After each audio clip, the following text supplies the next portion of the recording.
Joining us now, he is the head coach of the Clemson Tigers, fresh off a 49-win season, a second straight trip to the Super Regionals after a second straight year of hosting a regional as a national seed. I speak of our good friend on the show, Jon Rittman, joining us here on In the Circle. Coach, how you doing? I'm doing well, Eric. We Mother Nature's played with us a little bit this winter. We were freezing temperatures last week, and now we got tropical temperatures, but a lot of rain.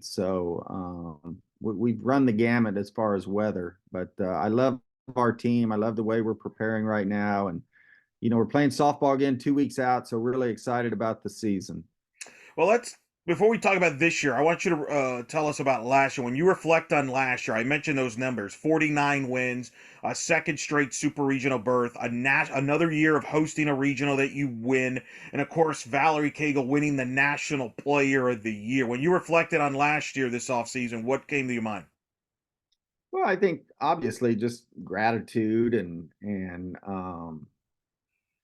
anytime you reflect and have the season that we had, certainly you want to go farther and win more. And but at the end of the day, I look back at our season and we dealt with a little adversity and dealt with a lot of good times, a lot of records being broken, and obviously when you have the Player of the Year, that's a great honor for Valerie, but it's also a reflection of our program. You don't win that award without a great team around you, and definitely appreciate the way our team fought at the end and gave Oklahoma all it could handle. But in reflecting, just a sense of gratitude for being able to coach at such a great university and coach great players and work with an outstanding staff. And it's sometimes as coaches we're on to the next thing and we jump right into recruiting. But I did take some time this summer and kind of reflect and really look back at our time here at Clemson and what we've accomplished in such a short amount of time. And so I just feel very grateful and it was a great season. But as coaches go, and think we are now thinking about this year. So it's all water under the bridge, and we're gearing up for another year. We've got a good core from that team last year coming back, including, of course, Valerie Cagle, the National Player of the Year. I'm going to read off some of her numbers: 469, 19 homers, 57 RBIs, won 25 games. That's what she did last year. How does a player like that actually try to get better, like she will try this year? And what's it like to have her as a national player? You've coached a lot of great players. What's it like having a player like Valerie Cagle get that honor?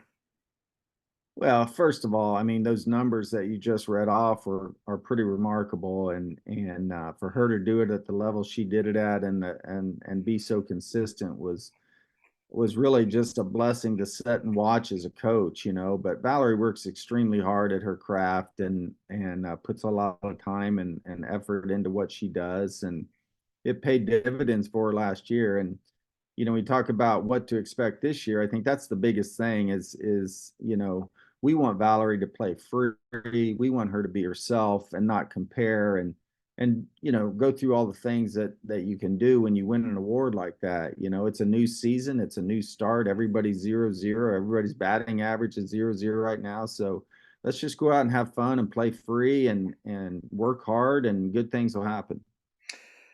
Does she want to continue to play softball beyond after Clemson? And I bring that up because obviously there's pro leagues, obviously all over the world, and obviously this softball in the Olympics is back on the table now in 2028 in Los Angeles. You spent time with USA national team. That's got to be motivational for young players like a Valerie Cagle. Is that something that's on her radar down at post Clemson?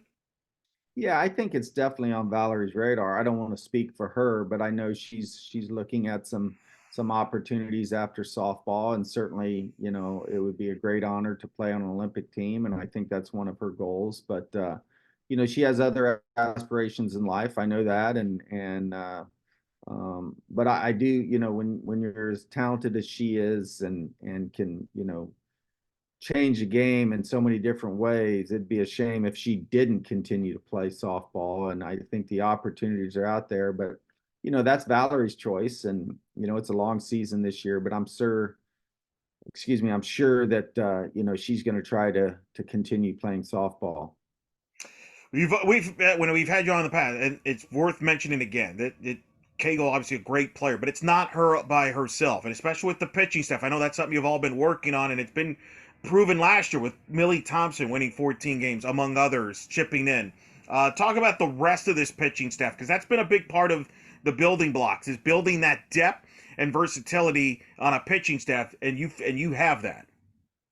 Yes, sir, Eric. We've really prided ourselves on having a pitching staff, and certainly when you have an ace like Valerie Cagle, who gets a lot of the attention, sometimes you overlook the other pitchers, and of course our pitching coach, Coach Jameson, does an outstanding job, and we've recruited a staff, and we plan on utilizing that staff, and certainly have to perform to get innings at this level, and all of our pitchers have done that. I think when you look at Millie, arguably 2 years ago, we had a 1A and a 1B, and last year Millie was great in relief and like you said, had 14 wins, but we also had Brooke McCubbin and Reagan Spencer who pitched very well for us at times last year. And we relied on all of them for some big moments. And that's not going to change this year. We have another couple of pitchers that have been working with our team this year, and that's freshman Olivia Duncan and freshman Julia Noller. So, we have a staff, and each season's different. So you kind of go in with a certain plan, but you can always adjust and adapt that plan as necessary. But we have complete confidence in all of our pitchers, and with the technology and the scouting and the the coaching and the type of hitters that are in our game now, you're going to need a staff to get through some of these opponents and change up the look and those things. But very confident in our pitching staff, and looking forward for another great year. Offensively, obviously Mackenzie Clark, 335 average, 13 homers, 38 RBIs, has a great backstory as well. Talk about her and her maturation as a player, and some of the other players to expect on the offensive side and defense. Yeah, from an offensive standpoint, Mackenzie's just such a dynamic player. She's been in a leadoff spot since she's been in our program. I think a couple games maybe she's hit two, but in the two hole. But she's just a dynamic player offensively. She can lay down a bunt. She can battle with a two-strike approach and punch a ball through the infield. She's got outstanding power. She drives in runs. She steals bases. Just a great offensive player to be in the leadoff position for us. And then from a defensive standpoint, she's just an outstanding outfield. Has a lot of range, a great arm. Um, so she's just a tremendous softball player, and she's really matured off the field, and really has learned to deal with the failures sometimes of the game, and really matured in that part of it. And I'm looking for a great year out of Mackenzie Clark. And in the two hole, we've had a couple of options there. Last year Maddie Moore, our second baseman, hitting the two hole for a while and then dropped down to 5 or 6 hole. But she's another player with great speed and power. We brought in a transfer, Alex Brown, who's an infielder, pretty dynamic offensive player, hits for power, hits for average. She hit 400 last year in our conference, and can lay down a bunt and slap. So she's a very versatile offensive player. And then we got Cagle in the three hole, and her numbers and reputation speak for itself. And then we got a couple of really good hitters that round out our lineup. Honestly, you got Leah Logaleo, who's a lot of power, and Abby Vieira, Maddie Moore, who I mentioned. Lindsay Garcia is another kid that we got, a grad transfer from Auburn, who has good power numbers, good speed, really aggressive base runner, and smart, instinctive. JoJo Hyatt is another kid who had really good success for us last year, and is another option behind the plate catching with Vieira. So Ariel Oda is another player that's a versatile kind of utility type player that she's got a really good eye at the plate. She battles, singles type of hitter that can spark a rally or, get the big clutch hit. So we can turn over the lineup. But, we've got a lot of options there, and couple other kids, a freshman, Kylie Johnson, um, really has shown well for us in practice. Hits for power, has great speed. He's playing the outfield for us right now. Marina Knowles is another kid that in the fall ended really strong for us, and she's got a little bit of experience. So, offensively, I think we're going to be a pretty dynamic team. And, certainly our schedule is, something else we can talk about. But, we're going to have a challenge, but I like our team offensively. I like our versatility between power, speed, short game. Defensively, we're still kind of trying to figure it out. But like I mentioned earlier, you got JoJo Hyatt and Vieira behind the plate, both outstanding defensive catchers. Cagle and Nola at first base. Another player I didn't mention was Abby Stewart. She's in her fourth year here at Stanford.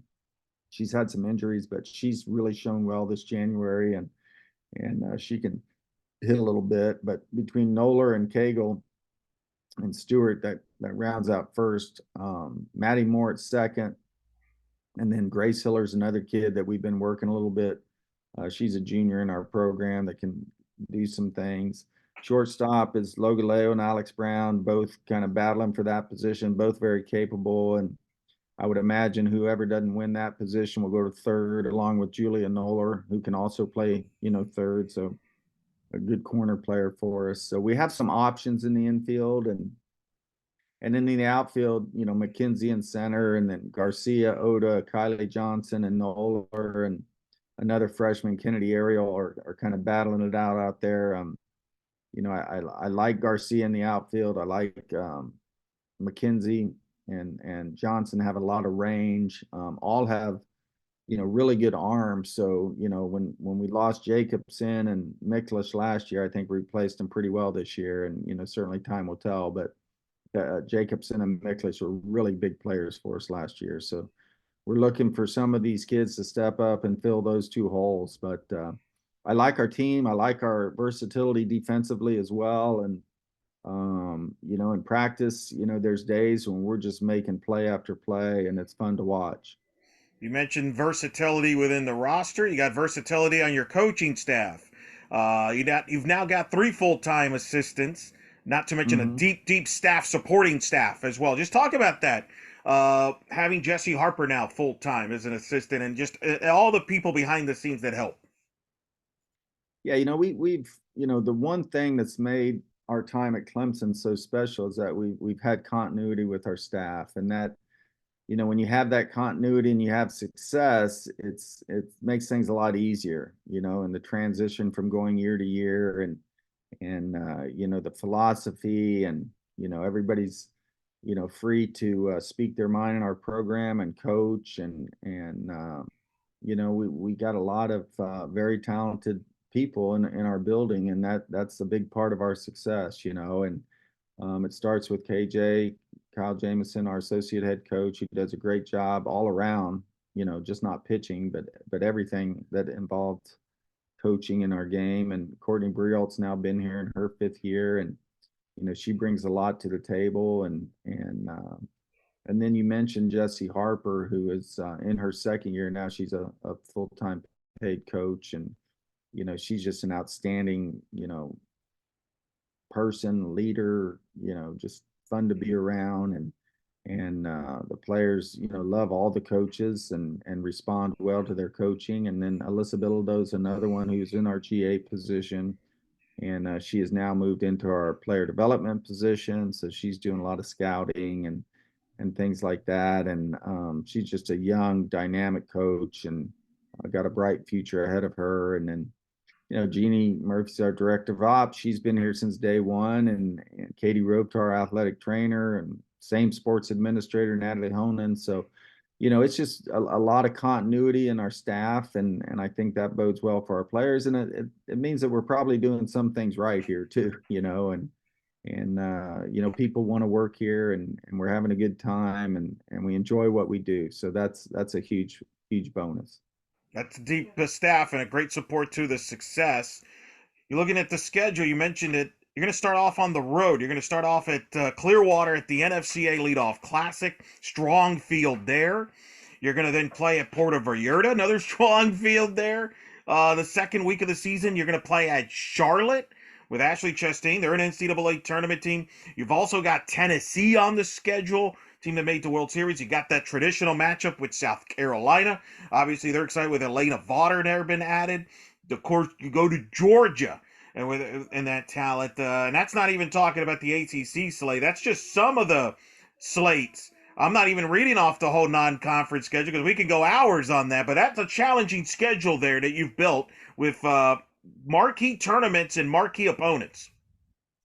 Yeah, there's a little method to the madness there. Obviously, last year getting sent to Oklahoma, having a tough regional and then being the 16th seed, being sent to Oklahoma, you kind of look at some things and every year there's a reason behind how we schedule games and this year is no different. I mean, I think our conference is really tough and our non-conference schedule is going to help prepare us for that. And when you look at our first 13 games, 11 of those teams were in postseason last year. So, we're starting out, really against some fierce competition, but hopefully, that's going to bode well for us at the end of the year. You play a tough schedule, you start facing good pitching, you have to learn to adjust and adapt and hopefully that pays dividends for us later on down the road. But our tournaments are really competitive. Our non-conference games are, off the charts with Tennessee and Georgia and South Carolina home and away and Charlotte. We got some great competition there.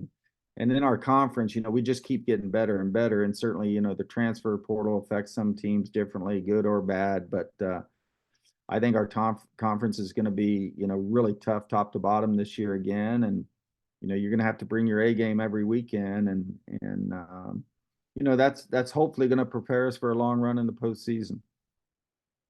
No doubt. The ACC tournament will be in Durham at Duke this year. I'd like to think we're closer. Maybe soon we'll have Clemson ACC tournament host. I know you can't Yeah, talk so about it. Are we hoping for that soon?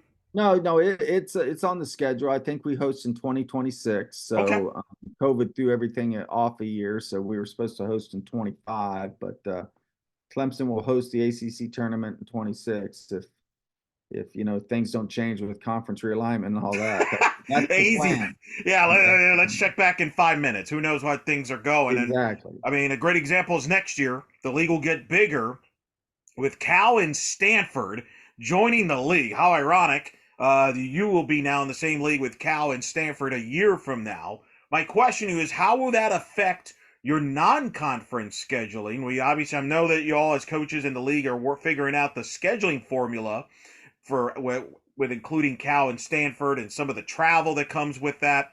But how will that impact your non-conference scheduling moving forward? I don't think it'll affect it too much. I think we're still going to play 24 conference games, so 8 opponents. So we're going to miss. That means we would miss 6 opponents every year, if I got my numbers right there off the top of my head. So we still have the ACC tournament, but it shouldn't affect our non-conference scheduling that much. Cal and Stanford both have rich traditions in softball, and it's going to make our conference that much stronger. No, it is. It's going to be tremendous. And yeah, I mentioned, like I said, it'll be exciting for you to host a conference tournament. But watching you host the last 2 years of the regionals, the atmosphere, the environment, that is something I've heard from opposing coaches that have been in that regionals. Jerry Glasgow just glowingly talked about the atmosphere at your stadium. And just talking to broadcasters and fans, that atmosphere for hosting those regionals. What has it been like now? 2 years running. I know that's the goal. That's the what you hope to do. And you mentioned you've got another tough schedule. You're hoping to do that again this year, maybe a higher seed. But that atmosphere is among the best in softball. And I would say that facility, watching it on TV, is among the best to watch too on TV. And it seems like you took that into effect when you were all thinking about constructing the stadium. You thought about all those things in play. Yeah, the beauty of building a program is, the slate is clean and the one thing I loved about Clemson from the start is that they involved the coaching staff in the design of the facility. They involved TV. So everything was very well thought out. Obviously, we had a budget that we had to follow, and had to make some tough decisions here and there. But at the end of the day, when you talk about from a player standpoint, from a recruiting standpoint, being able to develop players, recruit players to such a great university in a great part of the country, and then have this facility. And then from a fan standpoint, I think we did an outstanding job of building this facility. We outgrew it before we even played a game in it. So the demand for tickets was that much. But it's an electric environment, and that's all, due to our fans. I think our players have fun playing the game. They play free, and I think our fans really buy into that. They enjoy coming to the park and watching us compete. The weather's usually really good here, and the community for all the Clemson sports is just fantastic. We've hosted two gymnastics meets the last 2 weeks, and both have been sellouts. Over 8,000 people at both. So our fans have come out and support, and they love their Tigers, and we love them. And there was a lot of community stuff for me to go out and speak and kind of get them interested in the program before we even had a program. So I got to know a lot of people and talk to a lot of different clubs and alumni groups, and that was pretty special. But it's unique when you can go out and play a game, and I'm walking to third base, and I know a lot of people by their first name in the stands, so that's pretty special. That's pretty good. And I know you're aware of this, but obviously the University of Miami is looking into having softball and building a softball program. Obviously, you got a good friend there who's now in charge there as the AD. So there's influence there. And he's talked openly about having softball in Miami and kind of Clemson being the model of what you've built there. Lonnie Alameda, when I had her on the show, they've done some renovations. Your stadium had an influence on that because she was blown away when they played there. What is it Mhm. like that your impact here, not building, this Clemson program from scratch, but also that stadium, is having an impact beyond just Clemson? It's having an impact where other programs now are trying to duplicate or at least kind of take some things of what you've built there, literally built.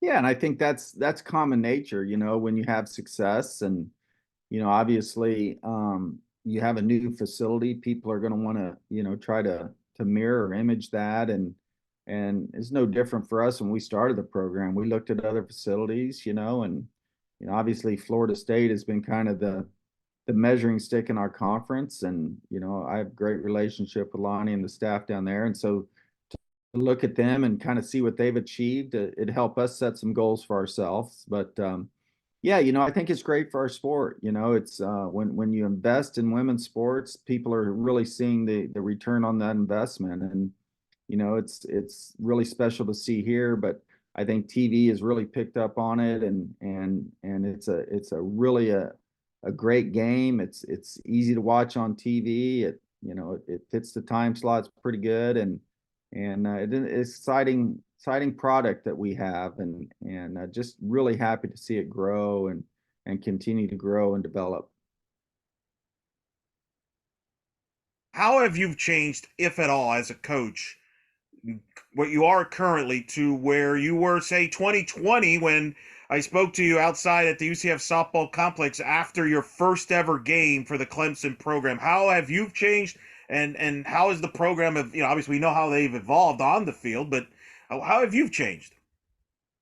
I haven't really changed that much. I don't know. You could ask other people that question, but I've stayed pretty true to my values and my beliefs and my philosophy. And one of the things that I try to pride myself on as I get a little older is to build those relationships. And I think that's a big part of coaching. Obviously you're teaching, but you're also building relationships and preparing these young women to go into the real world. And I take a lot of pride in that. And we built this program on the premise of making history and living through our core values, and we still preach that consistently. And then we really work on being good coaches, being good people, but truly enjoying and having fun at what we do. And I think that's the biggest thing that I've tried to do in my later years here as a coach is really have a team that's coach fed but player led. I know that's terms thrown around a lot, but I want to build leaders, and I think we're doing that here. And our academics have been just off the chart. Our kids are setting records in the classroom, and that's ultimately why they're here, is to get that education. So I think as a coach, the longer I'm in this business, it's the little things that I appreciate a lot more. Obviously winning is nice, don't get me wrong, but there are a lot of other things to coaching softball that bring value. We'll let you go on this. When you come up to Clearwater, you're going to play some good competition there. What are a couple questions that you're curious about this group that you're looking forward to finding out playing other opponents that you think will be a key to the rest of the year?